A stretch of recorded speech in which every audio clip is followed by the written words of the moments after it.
Ćao ljudi, dobrodošli u novi video na kanalu Mati 20 ljudi, kanal je ponovo na YouTube sa novim video, ključ nije bilo, znači 16. izašao video, znači danas je da nije bilo 5 dana ljudi, znači ako nisi pogledao zadnji video, 5 stvari, ja nisam ovdje to kumaći, ima dole link u deskripciji, imaćete i ovdje mislim video. Ljudi, znači napokon je škola završila, znači rekao sam valjda sam rekao u prošlom videu, znači nemam pojma, valjda sam rekao da ću aktivno nastaviti snimat, sad na raspustu, znači naravno čekam vrate sad, znači da se baš, znači sad budem aktivno, znači da malo poraste kanal, znači da ga sad znači na raspustu dignem haos. Znači bit će znači video o analizi kanala, znači koji brate, ja to da sam to rekao u prošlom videu ili u prošlom, znači da će biti video o analizi kanala, uglavnom ljudi bit će i dočekat ćete, znači to ne brinite, znači dočekat ću ja valjda da snimim jer te na svom znači kompu.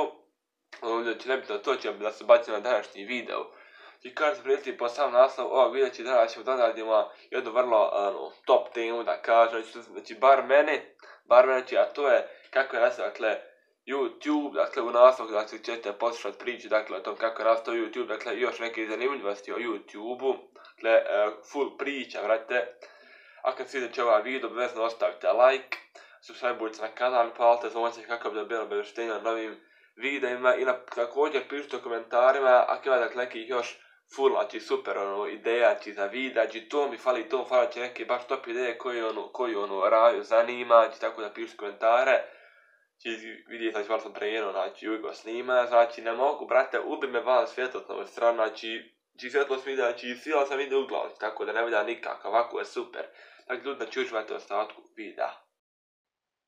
YouTube je popularna mrežna usluga za razmjenu video zapisa na kojoj korisnici mogu postavljati, pregledavati i ocjenjivati video zapise.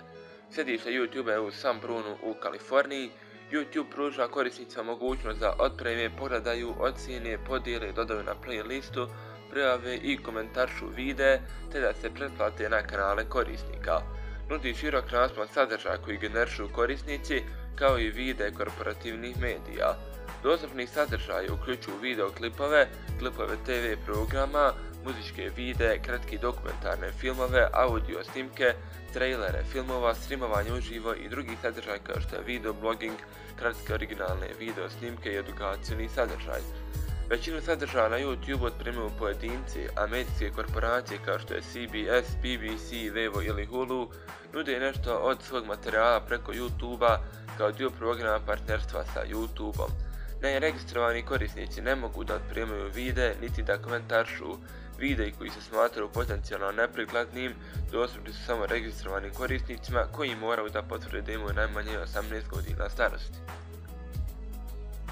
YouTube su osnovali Steve Chen, Chad Hurley i Javed Karim, koji su bili među prvim zaposlenicima PayPala. Hurley je studirao dizajn na Indiana univerzitetu Pensilvanije, a Chen i Karim su zajedno studirali informatiku na univerzitetu Illinois u Urbana-Champaignu. Karim je rekao da je inspiracija za YouTube prvi put došla po ulozi Janet Jackson o incidentu na Super Bowlu iz 2004. godine, kada ju je dojka postala vidljiva tokom performansa, a kasnije po tsunamiju u indijskom okeanu 2004. godine. Karim na internetu nije lako mogao da pronađe videoklipove nijednog događaja, što ga je dovelo na ideju o sajtu za dijeljenje videa. Hurley i Chen su rekli da je originalna ideja za YouTube bila video verzija online servisa za upoznavanje, te pod utjecajem web sajta Hot or Not. Poteškoće u pronalasku dovoljno videa za upoznavanje dovele su do promjene planova, a osnivači sajta su odlučili da prihvate otpremanja bilo kojeg tipa videa. Prva priča koja se često ponavljala u medijima, Hurley i Chen su razvili ideju za YouTube tokom prvih mjeseci 2005. godine, nakon čega su iskusili poteškoću dijeljenja videa snimljenih na večeri zabavi u Chenovom stanu u San Francisku. Karim nije prisustvovao zabavi i negirao je da se desila, a Chen je komentarisao da je ideja da je YouTube osnovan nakon večeri zabave bila vjerovatno vrlo plaćena marketinškim idejama oko stvaranja priče koja je vrlo probavljiva. YouTube je počeo kao tehnološki startup financiran drugim kompanijama, primarno investicijom od $11,5 miliona od Sequoia Capitala, te investicijom od $8 miliona od Artist Capital Managementa u periodu između novembra 2005. i aprila 2006. godine. Prva sjedišta YouTube-a bila su smještena iznad pizzerije i japanskog restorana u San Mateu u Kaliforniji. Ime domene www.youtube.com aktivirano je 14. februara 2005. godine, a website je razvinut tokom nekoliko narednih mjeseci. Prvi video na YouTube-u, nazvan je Me at the Zoo, prikazuje suosnivača Javeda Karima u zoološkom vrtu u San Diego. Video je otpremljen 23. aprila 2005. godine i može još uvijek da se pogleda na sajtu, a trenutno ima oko 99 milijuna pregleda. YouTube je ponudio javno beta testiranje sajta u maju 2005. godine. Prvi video koji je dostigao 1 milion pregleda bila je Nikeova reklama sa Ronaldinhom u novembru 2005. godine. Nakon investicije od $3,5 milijuna od Sequoia Capitala u novembru, sajt je zvanično pokrenut 15. decembra 2005. godine, a do tada je imao 8 miliona pregleda dnevno. Izbor imena www.youtube.com doveo je do problema zbog web sajta sličnog imena, to je www.utube.com.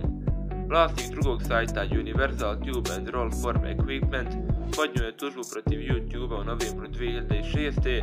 nakon što je bio redovno preposjećen od strane ljudi koji traže YouTube. Universal Tube je stoga promijenio ime svog web sajta u www.utubeonline.com. Dana 9. oktobra 2006. godine Google je objavio da je kupio YouTube za $1,65 milijardi u Google stoku, a dogovor je zaključen 13. novembra 2006. godine. U martu 2010. YouTube je počeo s besplatnim streamovanjem određenog sadržaja, uključujući 60 utakmica kriketa Indijske Premier lige. Prema YouTube-u, ovo je bilo prvo svjetsko besplatno online emitovanje većeg sportskog događaja. Dana 31. marta 2010. website YouTube je pokrenuo novi dizajn s ciljem pojednostavljenja interfejsa i povećavanja vremena koji korisnici provode na sajtu. Menadžer proizvoda u Google Shiva Rajaman komentarisao je: "Zaista smo osjećali da moramo napraviti korak unazad i ukloniti nered." U maju 2010. YouTube videi su gledali više od 2 milijarde puta dnevno. Ovo se povećavalo na 3 milijarde u maju 2011. a u januaru 2012. na 4 milijarde. U februaru 2017. svaki dan se pregledala 1 milijarda sati YouTube.